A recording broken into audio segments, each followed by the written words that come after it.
What's up, school fans? Welcome back to Time Out.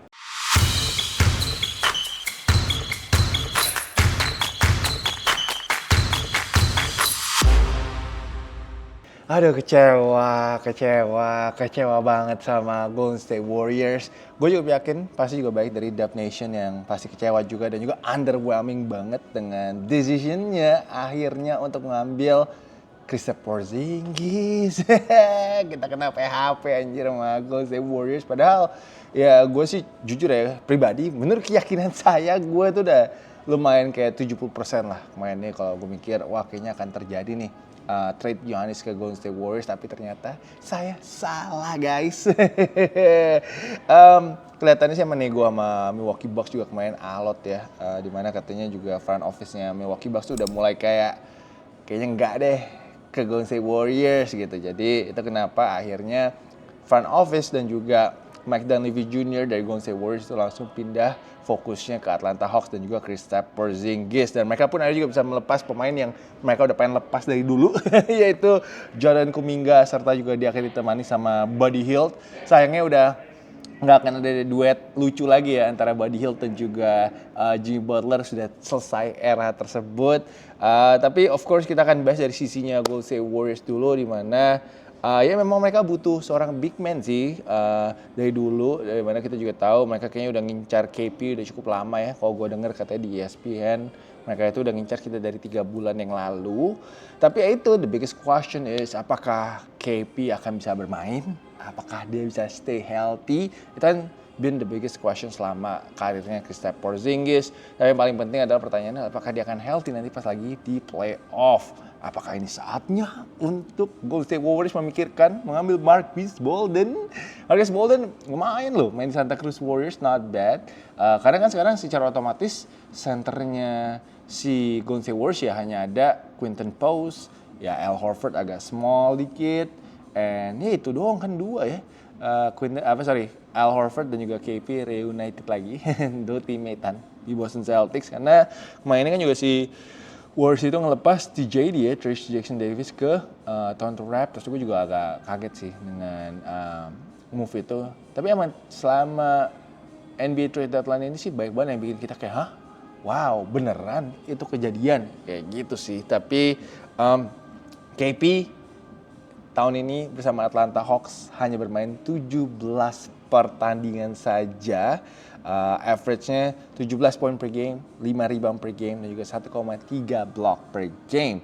Dan itu cuma main sekitar 24 menitan lah per game. Jadi itu kenapa kita lihat memang agak concerning lah. Sangat khawatir banget lah pasti fans Dub Nation tentang kesehatannya Kristaps Porzingis. Tapi emang kalau dia sehat, pastinya menarik banget lah. Jadi gue yakin juga Steve Kerr pasti cocok banget lah dengan KP, di mana dia bisa pick and pop, elite big man yang bisa pick and pop, dan juga pastinya bisa ngasih rim protection juga untuk Warriors, dan itu lumayan jarang sih menurut gue sih big man seperti itu.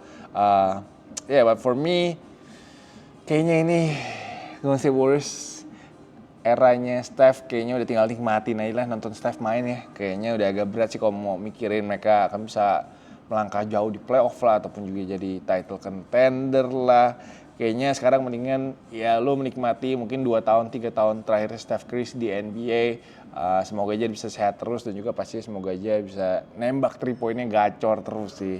Jadi itu menurut gue dari sisi Golden State Warriors. Walaupun tahun depan you never know ya, tahun depan misalkan semuanya healthy, dari Steph, Jimmy Butler, and of course juga KP, and Draymond juga masih mungkin di Golden State, ya maybe bisa menarik sih, maybe. Tapi tergantung again nanti pemain cadangannya siapa, role player siapa. Gue gak tau sih perasaan yang pemain fans Dub Nation sih. Gimana lihat Podziemski masih ada di squadnya mereka. Tapi ya sangat sayang banget sih kalau mereka gagal bisa mendatangkan seorang Giannis Antetokounmpo, karena itu menurut gue satu-satunya chance ataupun juga satu-satunya mungkin kesempatan untuk Steph bisa tetap contend for a championship. Jadi It is what it is for the Golden State Warriors. Sedangkan untuk Jonathan Kuminga, finally he is a free man. Akhirnya dia bisa keluar juga dari drama locker roomnya Golden State Warriors dan juga drama dari rotasinya Steve Kerr. Sekarang ini dia dapat opportunity untuk main bareng bersama Jalen Johnson, lalu juga Dyson Daniels, and Nickel Alexander-Walker. Harusnya sih cocok ya, karena kalau gue lihat memang timelinenya untuk pemain-pemain ini akan mirip ya. Of course Jalen Johnson juga bukan tipe yang harus nyetok 30 poin tiap game, dia juga bisa share the ball. Jadi harusnya Kuminga punya kesempatan juga untuk mencetak poin, dan sekarang ini udah no excuse ya untuk Kuminga bisa perform di Atlanta Hawks. Kalau Buddy Hield kayaknya bantu-bantu aja lah untuk nembak-nembak nantinya mungkin dari benchnya. Atlanta Hawks lumayan lah ya. Atlanta Hawks sekarang ini ada di play-in tournament position di posisi 9 Eastern Conference, tapi gue sih bilang mereka kayaknya bisa jadi dark horse sih nantinya di playoff. Ini tim muda sih, lo tau lah sekarang ini NBA is all about the young teams, yang athletic, yang cepet mainnya. Jadi gue nggak akan kaget kok nanti ya tiba-tiba Atlanta Hawks bisa make some noise di NBA playoff. Kalau Giannis kayaknya feeling gue kayaknya semakin kecil ya kemungkinan dia pindah sebelum trade deadline hari ini ya.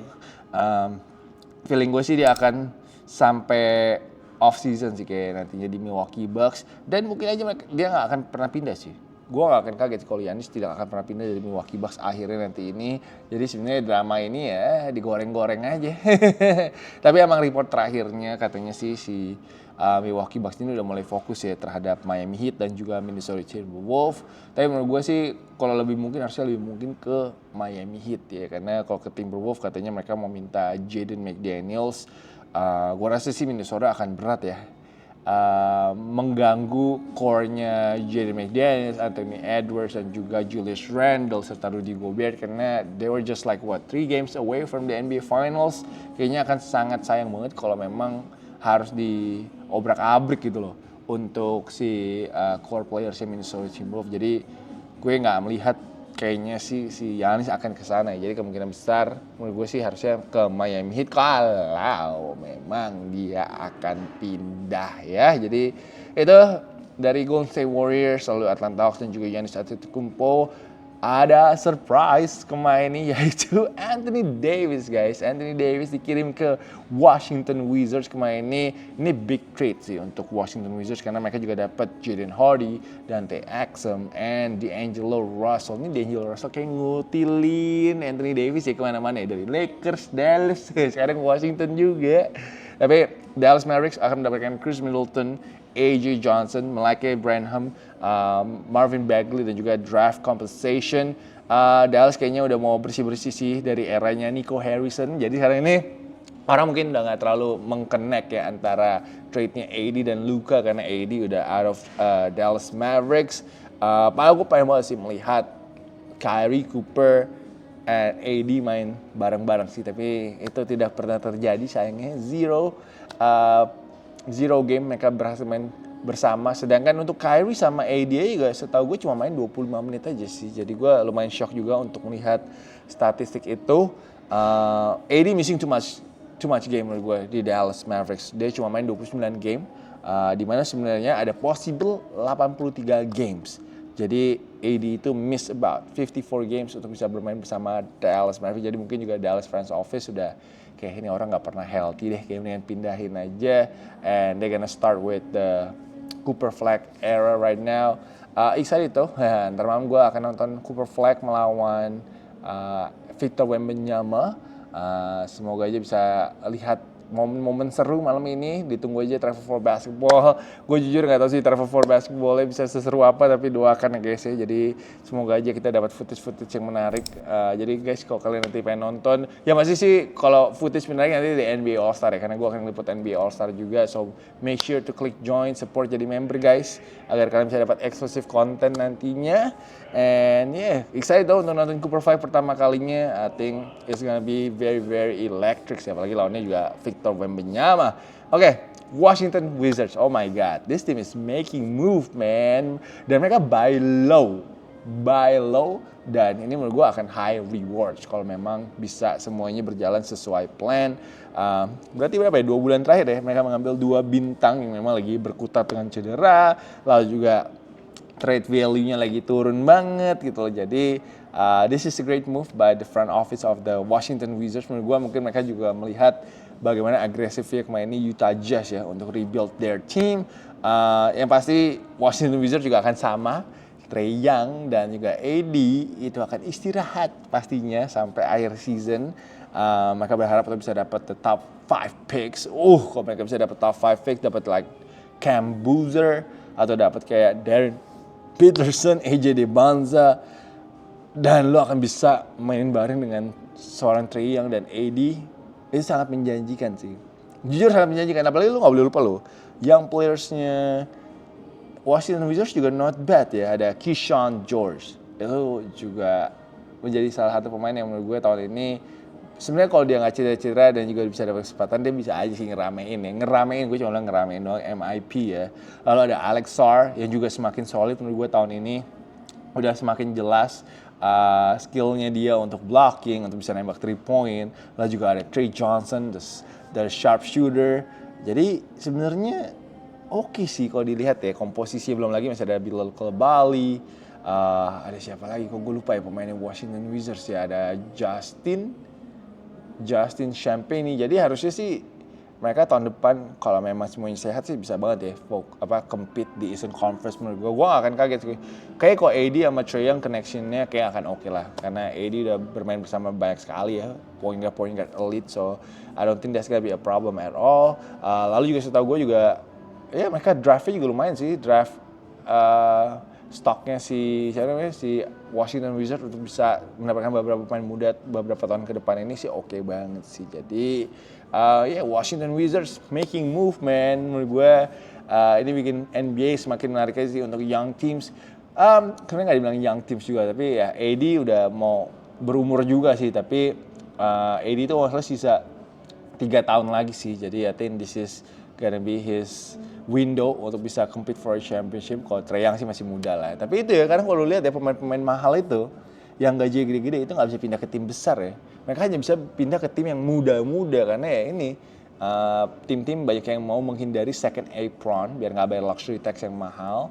Jadi ini kenapa kalau kalian akan lihat mungkin trennya ke depan ini pemain-pemain yang mungkin udah turun redup, lalu baik cedera, lalu gajinya di atas $50 juta, itu akan masuknya ke tim-tim yang mungkin ya punya rookie banyak, rookie deals, lalu juga pemain-pemain mudanya belum perlu dikasih rookie extensionnya. Jadi itu mungkin akan menjadi tren di NBA sih beberapa tahun ke depan ini.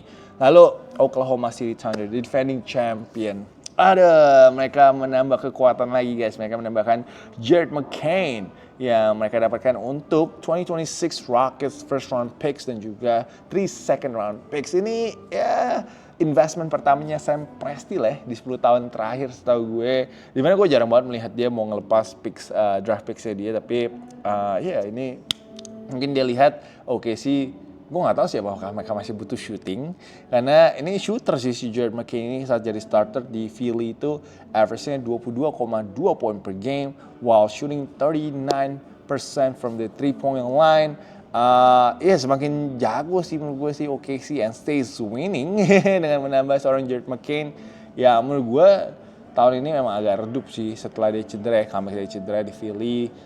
Kayaknya gak nemu ritmenya dia, kayaknya gak nemu role-nya dia mungkin dengan datangnya VJ Edgecombe juga di Philadelphia 76ers. So this is a pretty interesting move dan pastinya a new environment, juga a fresh new start maybe untuk Jared McCain tahun ini. Dia akan punya kesempatan untuk main bersama bintang-bintangnya OKC like Shea, Jalen Williams, lalu juga Chet. Artinya ini anak-anak muda semua juga. He should be fine. Mungkin siapa yang suka bikin TikTok ya di kalau di OKC ya, mungkin cocok lah, atau mungkin sama Jada atau sama siapa ya, gue juga bingung sih siapa, yang pasti ada lah yang suka bikin TikTok lah biar barengan lah. Tapi menarik sih move ini dari OKC Thunder. Gue juga 2 hari lagi akan nonton OKC lawan Houston Rockets, cuma yang sayangnya Shea itu cedera guys.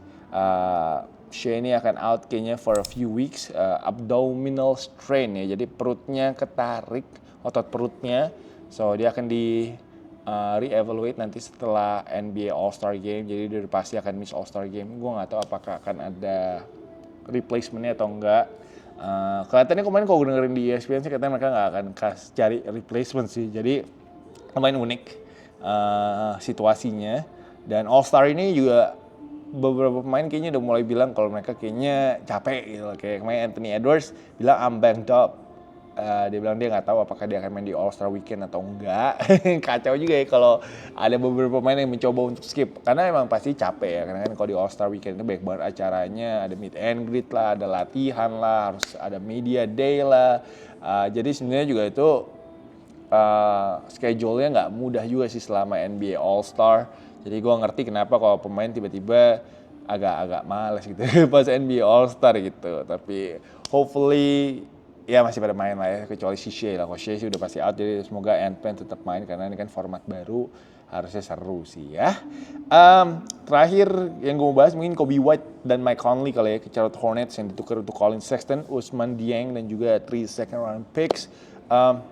Gue cuma seneng aja sih ngelihat Kobe White juga kayaknya keluar dari situasi yang udah agak awkward. Akhirnya dia bisa ke Charlotte Hornets, dimana kita tahu Charlotte Hornets ini lagi 7 kali ya. Lagi 7 kali menang secara beruntun setahu gue. So mereka juga kayaknya pengen memberikan a very big push nantinya di NBA playoff. Kobe White kalau gue lihat sih kayaknya perannya akan jadi second point guard ya. Kayak off the bench nantinya kayak. Gue gak yakin dia akan start sih, but we never know. Kelihatannya dia off the bench akan kasih scoring aja nanti untuk Charlotte Hornets kalau saat LaMelo Ball harus istirahat. Karena memang menurut gue kalau LaMelo Ball ke bench kayaknya memang agak turun sih permainannya si Charlotte Hornets. Jadi you need somebody yang cukup jago dan juga cukup elite, yaitu Kobe White untuk bisa maintain permainannya saat second unitnya Charlotte Hornets sedang ada di lapangan. So ya sih, kayaknya itu aja. Ada satu lagi yang lumayan unik adalah Yabusele ditukar sama siapa yang main Yabusele ditukar sama siapa ya? Gue lupa, itu random banget lah pokoknya lah. Untuk New York Knicks dan tim tersebut gue agak lupa tapi siapa yang di trade untuk Yabusele. Sedangkan Lonzo Ball akan jadi free agent, dia main di trade ke Utah Jazz, tapi Utah Jazz kayaknya akan buy out kontraknya dia dan dia akan jadi free agent dan mungkin akan meramaikan buyout market. Nggak tahu tapi nanti siapa yang akan ambil dia. Gue rasa ada beberapa tim pasti yang tertarik untuk ambil Lonzo Ball. So that's gonna be very interesting juga. Game gue jujur main lagi di pesawat, jadi gue nggak nonton. But I know that the Knicks and Nuggets game itu seru banget, 2 kali overtime. Gue akan nonton sih kayaknya di pesawat gue terbang ke Dallas. Gue akan coba melihat aja sih highlightsnya karena Jalen Brunson was killing I think wahala Jalen Brunson kemarin ini 42 poin, 9 assist, 8 rebound. Kemarin juga Cat 24 poin, 12 rebound. Mereka menang 134-127. Padahal Jamal Murray udah 39 poin. Jokic sudah 30 poin, 14 rebound, 10 assist. Dia juga kayak nggak salah udah ties triple-double si legend Oscar Robertson ya. Kalau nggak salah 181 triple-double so far in his career. Tim Hardaway Jr. main juga 19 poin. Tapi emang kayaknya masih berasa ya. Belum ada third scorer dari Aaron Gordon juga masih istirahat sih sekarang ini. Jadi itu dulu sih time out-nya guys. Thank you so much yang sudah menonton time out-nya. Really appreciate everybody yang udah nonton secara full. Thank you so much yang sudah meramaikan juga di kolom komen. Jangan lupa untuk kasih hype dan jangan lupa juga guys, like I said, join jadi member, join our Discord community man. Gampang banget sih kalau kalian masih bingung cara joinnya. Set, ada gambarnya nggak nih? Ya, ada gambar di mana? Di sini apa di sini? Ntar gue kasih tahu caranya untuk bisa join our Discord community itu, apalagi lagi IBL season seperti ini, itu selalu rame banget conversationnya. NBA juga nanti menuju ke babak playoff pasti juga akan semakin rame. And of course nanti akan ada beberapa eksklusif konten ke depannya. And yeah, once again, really appreciate everybody. Thank you so much. Semoga aja sebelum trade deadline ada satu lagi yang seru dan juga rame untuk dibahas di time out. So yeah, thank you so much guys, and we'll see you guys again later. Time out gang, peace out.